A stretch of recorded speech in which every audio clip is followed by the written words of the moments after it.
Ok, pues muy buenas tardes otra vez y bienvenidos al Pacto de Gracia. Hoy es un día especial. Hoy es el 31 de octubre, el año 2021. Y este día es especial. Yo sé que la mayoría de las personas, ¿verdad? Los niños están pensando de dulces y de Halloween ¿verdad?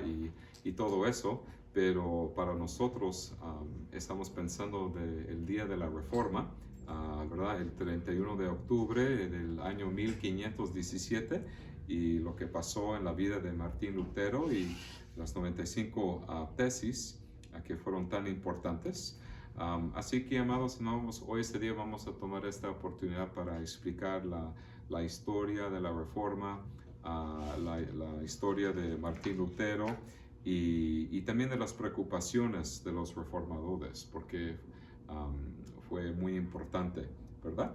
Así que nada más quiero ofrecer una oración y ya después vamos a repasar estas páginas que les di para explicar la historia de la Reforma, ¿ok? Así que vamos a orar ahorita, ¿ok? Vamos a ofrecer una oración. Padre Celestial, te damos gracias, Señor, por tu misericordia. Señor, que ahora tenemos este día para estar con tu pueblo, estar con nuestros queridos hermanos en Cristo, para crecer en la gracia y conocimiento de nuestro Señor Jesucristo. Y te damos gracias, Señor, que en la historia de tu iglesia, Señor, hubo una reforma muy importante para reformar la iglesia según las escrituras. Y también, Señor, como también hoy en día necesitamos otra reforma, Señor, una reforma según las escrituras en la vida de tu iglesia. Cómo dependemos de tu Espíritu Santo para santificarnos y también para ayudarnos a entender nuestra historia como cristianos. Y, Señor, dependemos de ti para bendecir nuestro tiempo juntos. Y, Señor, todo esto te lo pedimos en el nombre de Cristo. Amén. Amén. Ok. Pues ahora, ¿verdad? Ahora le quiero explicar lo que vamos a repasar.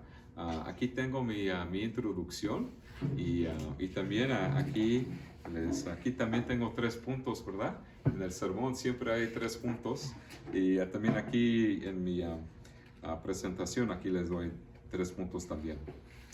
Así que, amados, como ya les mencioné, vamos a hablar de Martín Lutero, ¿verdad?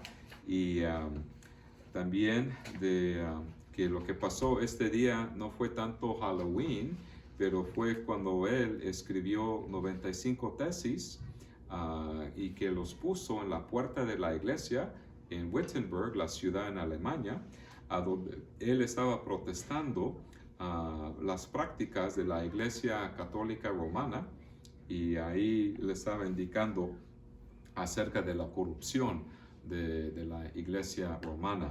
¿Okay?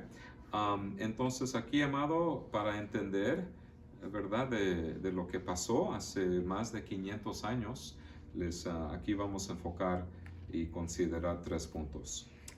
Primero, las principales preocupaciones de los reformadores. Segundo, una breve biografía de Lutero. Y tercero, un resumen de sus 95 tesis. ¿Okay? Y amados, si no tenemos suficiente tiempo para repasarlo todo, vamos a continuar el otro domingo, pero a ver si lo podemos terminarlo hoy este día. Si no, también tenemos el otro domingo para terminarlo. ¿Ok? Así que el primer punto, las preocupaciones de los reformadores. Entonces podemos pensarlo de así, amados. Cuando pensamos de Martín Lutero, Juan Calvino y los otros reformadores, ¿por qué estaban tan preocupados de la Iglesia Católica Romana? ¿Por qué? ¿Por qué hubo una reforma en Europa en el siglo XVI? ¿Por qué?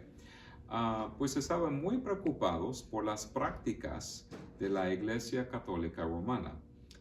Estaban protestando contra la falsa doctrina y las falsas prácticas de la Iglesia Romana, ¿verdad? A lo largo de los siglos, la Iglesia Católica se alejaba cada vez más de las raíces del Nuevo Testamento y de las enseñanzas de los apóstoles en 5 áreas, ¿ok? la Biblia, el servicio de adoración, el culto, la justificación, es decir, la salvación, los sacramentos y la iglesia. Así que si le preguntamos a Martín Lutero o Juan Calvino o los otros, ¿por qué están tan preocupados? Todos tienen algo en común. Le van a mencionar 5 áreas de preocupaciones, ¿verdad? Esos 5 áreas. Por ejemplo, la Biblia, la primera área de preocupación. La Biblia no es, según la Iglesia romana, no es la autoridad final con respecto a la fe y la práctica de la Iglesia. En otras palabras, amados, si nosotros le preguntamos a los católicos romanos, ¿quién tiene la última palabra? ¿Cómo nos va a contestar los católicos romanos? ¿Quién tiene la última palabra en la vida de la Iglesia? Ellos nos van a decir que, pues la Biblia es importante, pero también las tradiciones de la Iglesia. Y también la Biblia no estaba, ¿verdad?, disponible para las personas. Antes de la Reforma hubo muy pocas copias de la Biblia. Así que, amados, aquí nada más le quiero mencionar algo. Si nosotros, por ejemplo, durante la época de Martín Lutero, y nos damos cuenta cómo era la iglesia en esa época, antes de Martín Lutero y durante su vida, en la iglesia católica no tenían Biblias en su idioma, ¿no? Nada más los sacerdotes tenían Biblias, pero tenían Biblias en latín, ¿verdad? Cuando tenían la misa, todo fue dicho en latín, ¿verdad? Los cantos, ¿verdad? La lectura, lo que dijo el sacerdote, todo en latín. Imagínense si van a la iglesia y no pueden entender nada, absolutamente nada, ¿verdad? Todo en latín. Así era, no tenían ni Biblia en su idioma, el sacerdote nada más habló en latín y así era. Entonces los reformadores tradujeron la Biblia al lenguaje común. Los reformadores creían que la Biblia tiene la autoridad final en la iglesia. Así que cuando nosotros decimos, por ejemplo, que mira, lo que yo tengo en mi mano es porque los reformadores, ¿verdad? Ellos sí, para ellos era muy importante que cada creyente tiene una Biblia en su idioma para entenderlo mejor.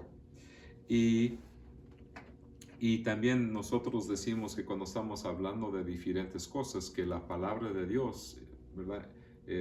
Dios tiene la última palabra, ¿verdad? No el Papa y no las tradiciones, ¿ok? Y la Biblia no solo debe determinar lo que creemos y cómo vivimos, sino de cómo adoramos a Dios dentro de la iglesia. Así que cuando nosotros, por ejemplo, ofrecemos un servicio de adoración a Dios, es según la palabra de Dios, es según la Biblia, ¿ok? Y cuando leemos el Antiguo y Nuevo Testamento, el énfasis está en la palabra de Dios. El Señor no quiere que usemos imágenes o ídolos para adorarle. Ahora, amados, le quiero hacer una pregunta, ¿verdad? Si nosotros, por ejemplo, entramos en una iglesia católica romana, inmediatamente, ¿qué vamos a ver dentro de una iglesia católica romana cuando entramos? Imágenes, ¿verdad? Estatuas, imágenes, estatuas. ¿Qué más vamos a ver dentro de ahí?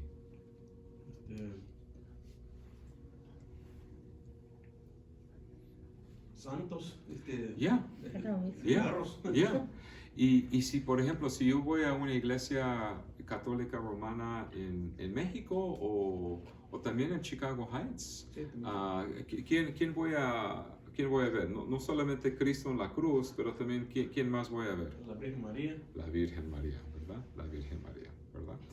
Así que cuando nosotros pensamos, cuando ofrecemos, ¿verdad?, adoración a Dios, no sé por qué, pero es muy claro en la Biblia que en el segundo mandamiento nos dice eso, ¿verdad? que no te harás imagen de ninguna semejanza de lo que esté arriba en el cielo, ni abajo en la tierra, ni en las aguas debajo de la tierra.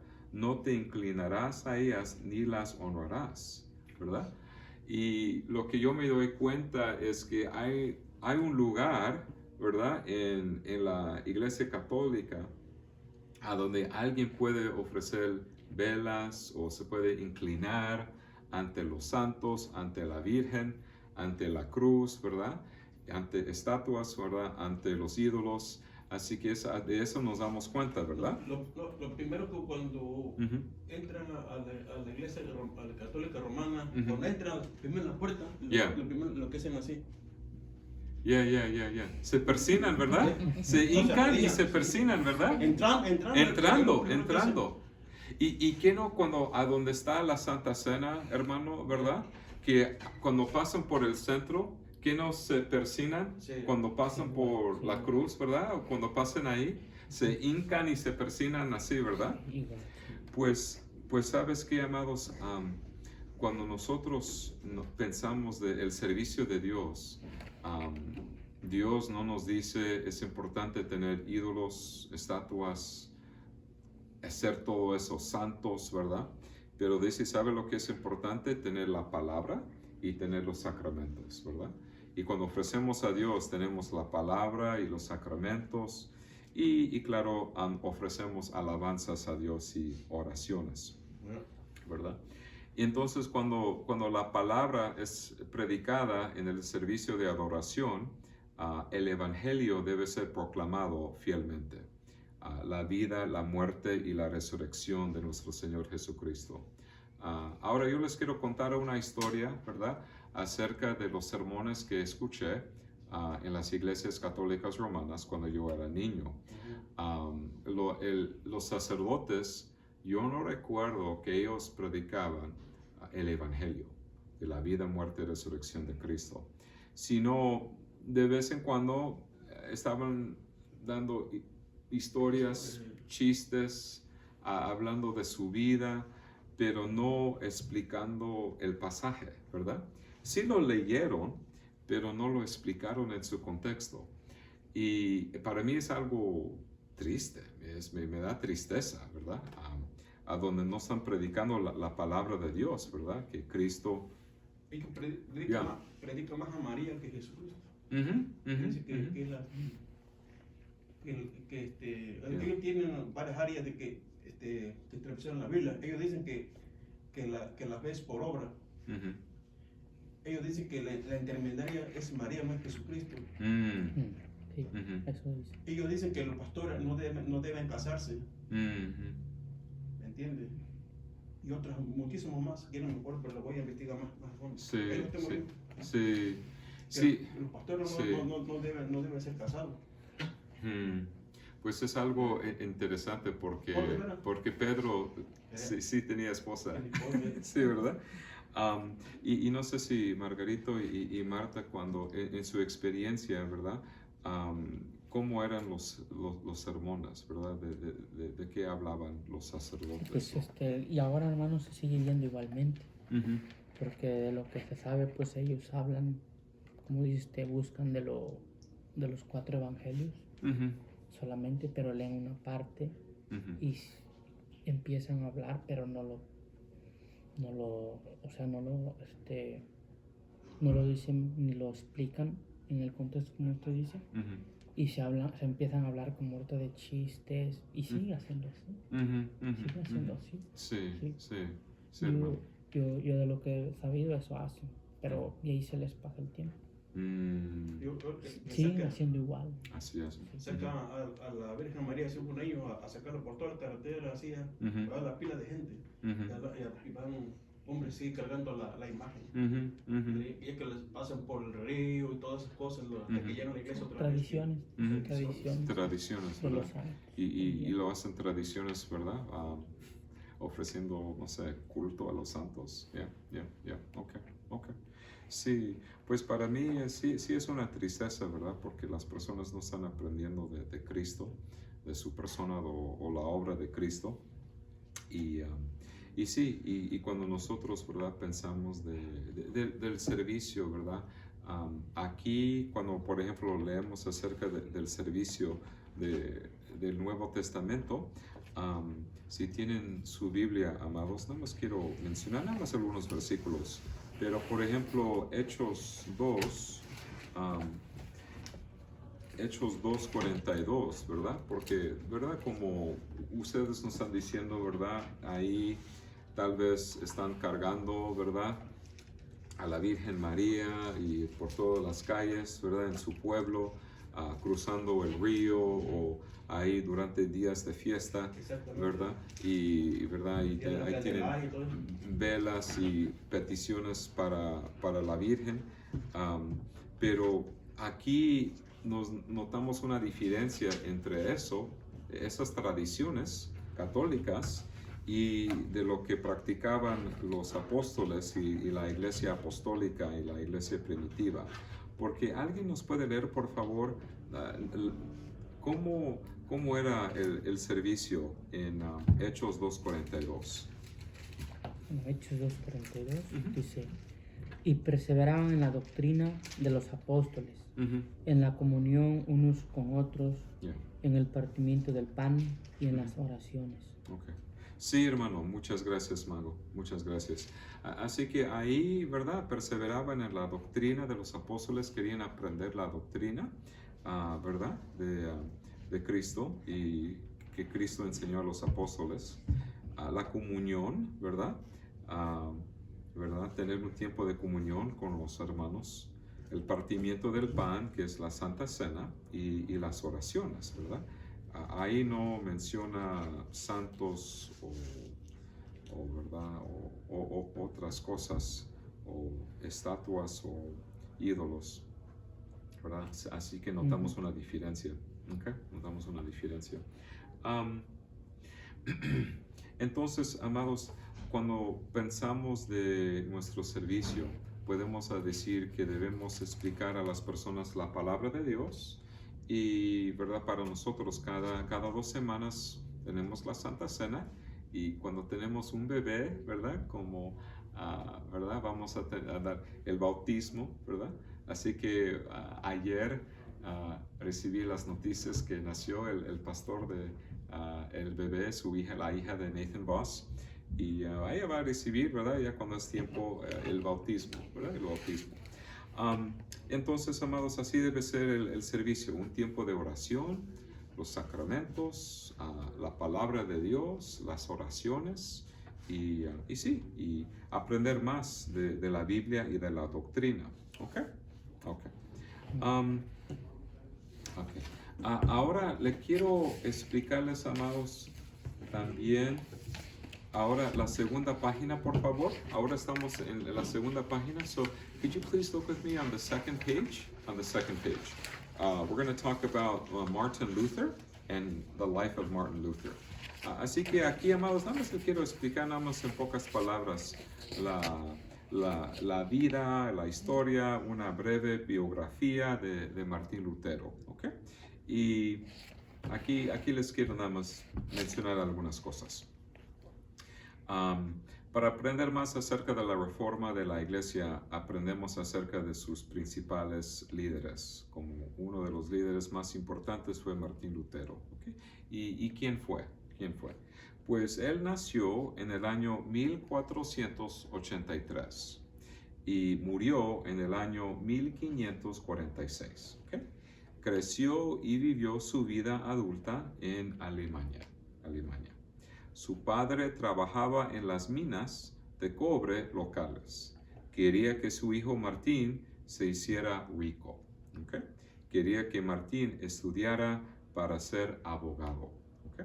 Y Martín era un estudiante excelente y estudió la ley por un breve periodo de tiempo. ¿Okay? Entonces, aquí nada más voy a tomar una pausa. ¿Okay? Así que aquí tenemos Martín Lutero. Buen estudiante, excelente estudiante. Por un tiempo estudió para ser abogado y su papá tenía ese sueño.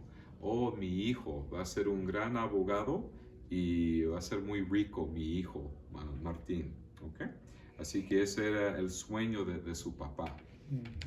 Pero ahora, cuando Martín tenía 21 años, viajó a través de una tormenta y por poco le cae un rayo en medio de la tormenta.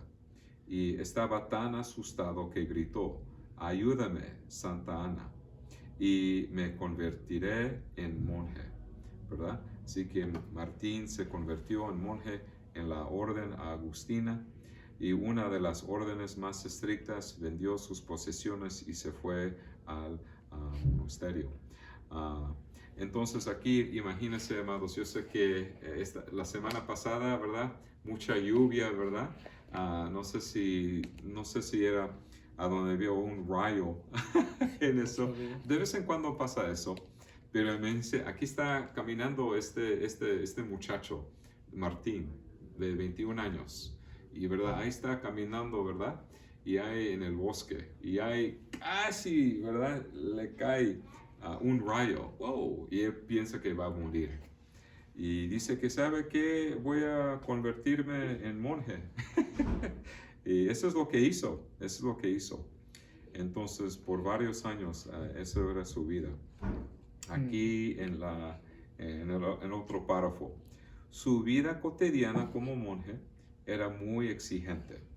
Se despertaba muy temprano por la mañana, como 1:15 de la mañana.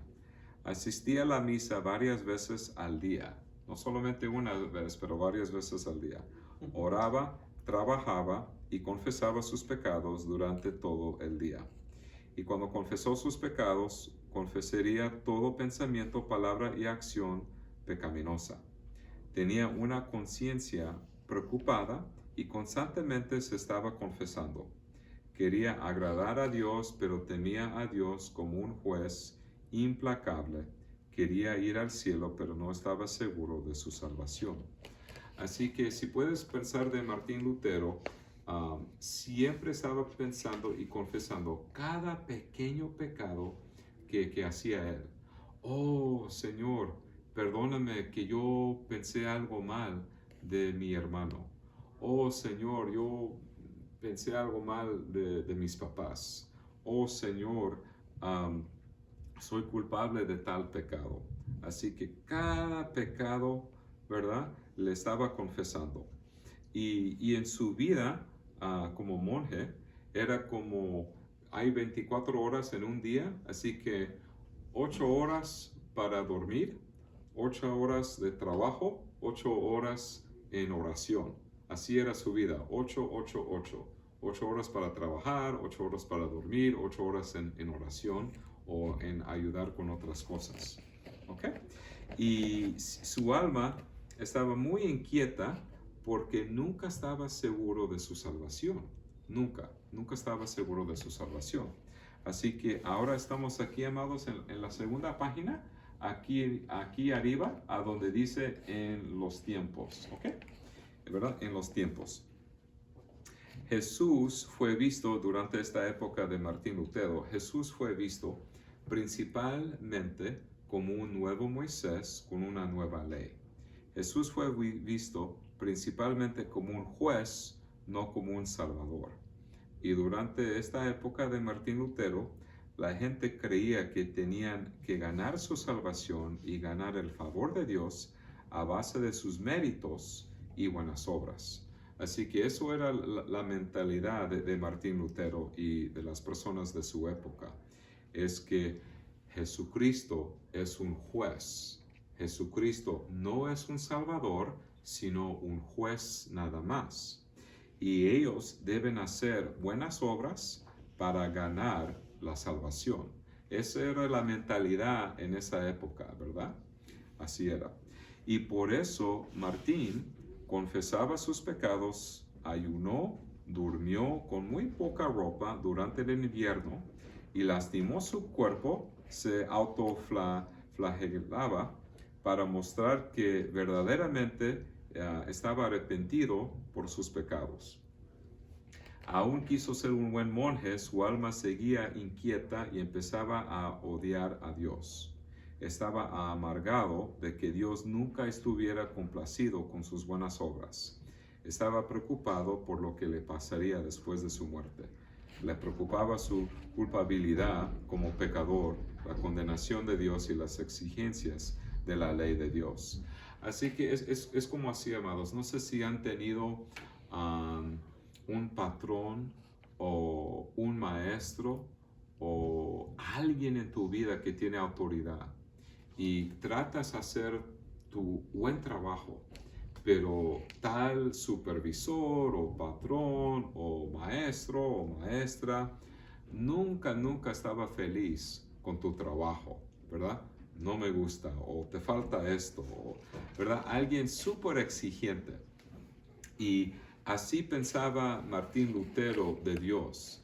Yo trato de hacer todas estas cosas, pero Dios nunca está satisfecho ni le gusta lo que estoy haciendo, ¿verdad? Es muy exigente y nada más me va a juzgar y condenar. Así pensaba Martín acerca de Dios. La mente y el alma de Lutero estaban tan inquietas que su sacerdote supervisor lo alentó a continuar su educación. Quería que Lutero utilizara su mente brillante y su energía para entrenar para ser sacerdote y seguir sus estudios de posgrado de la Biblia y la teología. Así que los sacerdotes que estaban supervisando a Martín Lutero es que mira, este hombre es muy inteligente, necesita estudiar más. Él tiene muchos dones y talentos como estudiante, necesita seguir estudiando a la universidad y ser un profesor de la universidad, ¿verdad? De la Biblia y de la teología. Ok. A ver. Pues ¿sabes qué, amados? Yo pienso que hasta ahí vamos a concluir porque, y tal vez ya para el otro domingo vamos a explicarlo más, pero... Llévasela tranquila. No, sí, porque también pienso que ya miro que ya terminaron, la verdad, los niños, pero pues todavía nos falta como 2 o 3 páginas, ¿ok? Pero está bien si, ¿verdad? Si, Teo, ¿puedes ofrecer una oración, por favor? Por favor. Bendito Padre Celestial, te damos gracias, Padre, por estar en tu presencia este día, Señor, y podernos ver en este día, Padre. Gracias por venir ante ti, Señor. Y gracias, Padre, por tu palabra que nos diste hoy, Padre. Te pedimos, Padre, que salganos de la iglesia, Padre, o al templo donde estamos congregados en la casa, Padre, y llevarnos tu palabra y ponerlo por obra toda esta semana, Señor, y dar testimonio de ti, Padre. Te damos gracias, Padre, por esta pequeña sermón de Martín Lutero, Padre, que hizo las 95 tesis, Padre, que la iglesia romana había realizado, Padre, tu palabra, Señor. Ellos creían que la salvación era por obras, pero la salvación es por fe, Señor, y para fe. Y te damos gracias, Padre, porque en tu palabra encontramos la verdad, Señor. En tu palabra, en la Biblia, no encontramos nada que sea suyo, Padre. Por eso se llama la Santa Biblia, Señor. Y te damos gracias por retenerla, Señor, tu palabra, Señor. Llévanos conmigo a casa, Señor. Y te pedimos que esta semana, Padre, que tú, Señor, obra en nosotros, Padre, para dar testimonio a otros trabajadores que trabajan con nosotros, Señor, que no te conocen. Gracias te damos por todo, Señor. Todo te lo pedimos en el nombre de tu amado Señor Jesucristo. Amén. Amén. Amén. Amén. Muchas gracias.